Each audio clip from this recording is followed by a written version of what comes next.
Bienvenue dans ce premier cours de programmation en langage C. Dans ce cours, nous allons apprendre les bases de la programmation en C, la rédaction des lignes de code et tout ce qui va avec. La question à se poser, c'est quoi le langage de programmation? Le langage de programmation est juste un moyen, une manière de communiquer avec la machine qui est l'ordinateur en termes d'ordre ou bien ce que l'on appelle des instructions. En effet, le langage C, c'est un langage de programmation. Il est de ce fait qualifié d'un langage de bas niveau, c'est-à-dire un langage qui se rapproche le plus du langage machine, c'est-à-dire des 0 et des 1. C'est le contraire de ce que l'on appelle un langage de haut niveau. Un langage de haut niveau, lui, se rapproche le plus du langage humain. Donc, le langage C, c'est un langage très puissant, très puissant, notamment utilisé dans ce que l'on appelle la création de jeux, comme par exemple ici, on a le jeu Sokoban.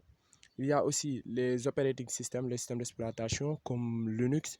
Il y a aussi les systèmes embarqués avec les véhicules automatiques, les avions automatiques et autres.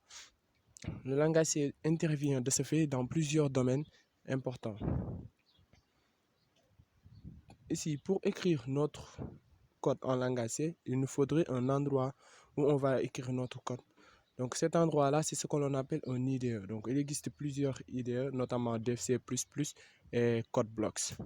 Donc vous pourriez télécharger ces logiciels dans leur site officiel ou bien dans les sites comme UpToDown, Clubic, X0, 4, 4.net, etc., etc.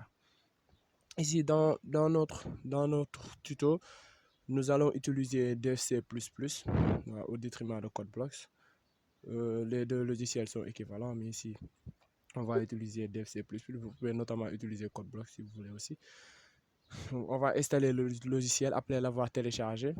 On va cliquer sur OK. Ici, il y aura suivant et aussi suivant encore. Mais ici, je ne vais pas l'installer parce que je l'ai déjà dans mon ordinateur. Donc, vous allez l'installer si vous ne l'avez pas.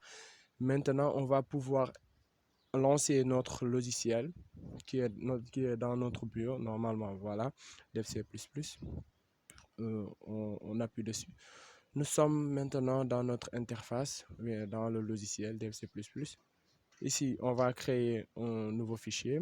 Voilà, nous sommes dans le nouveau fichier que nous avons créé. Vous voyez que le fichier est vide. Et dans la prochaine vidéo, nous allons voir comment on va écrire du code dans notre IDE. On se dit à la prochaine. Merci.